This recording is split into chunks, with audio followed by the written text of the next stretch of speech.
100 billion நியூரான்கள் சேர்ந்து நான் இருக்கிறேன் என்கிற உள்ளுணர்வை எப்படி ஏற்படுத்துகின்றன என்பதை உலகில் ஆராய்ந்து கொண்டு இருக்கிறார்கள். இதற்கான நவீன ஸ்கேன் முறைகளை பயன்படுத்தும் போது சில ஆச்சரியமான முடிவுகளுக்கு வந்திருக்கிறார்கள். தெரிந்த ஓர் இடத்தையோ முகத்தையோ கற்பனை செய்யும் போதும் அதே இடத்தை நேரில் பார்க்கும் போதும் அதே நியூரான்கள் இயங்குகின்றனவாம். இதிலிருந்து எண்ணம் என்பதும் செயல் என்பதும் மூளைக்குள் தொட்டுக்கொள்கின்றன என்பது தெரிகிறது.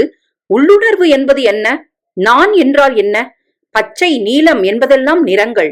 அந்த பச்சைத்தன்மை அல்லது நீலத்தன்மை என்கிற சமாச்சாரம் மூளையில் எப்படி பதிவாகி இருக்கிறது? 100 பில்லியன் நியூரான்கள் மூளையில் உள்ளன. மூளையில் சந்தோஷம், நிம்மதி போன்ற உணர்ச்சிகளை விளைவிக்கும் நியூரான் பிரதேசங்களை fMRI ஸ்கேன் மூலம் கண்டறிய முடிகிறது. 10,000 மணி நேரம் தியானத்தில் இருக்கும் புத்த பிட்சுக்கள் தங்கள் மூளையின் நிம்மதி பிரதேசங்களை அதிகரித்துக் கொண்டு இருப்பதை கவனித்திருக்கிறார்கள். ஒரு நிமிஷத்துக்கு 750 மில்லி ரத்தம் பாயும் மூளையில் ஏற்படும் டென்ஷன் நிறைந்த வாழ்வில் மன அழுத்தத்தை குறைக்க 7 எளிய வழிகள் உள்ளன.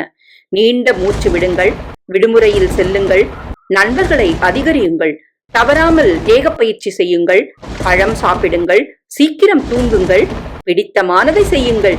சிம்பிள். பை சுஜாதா.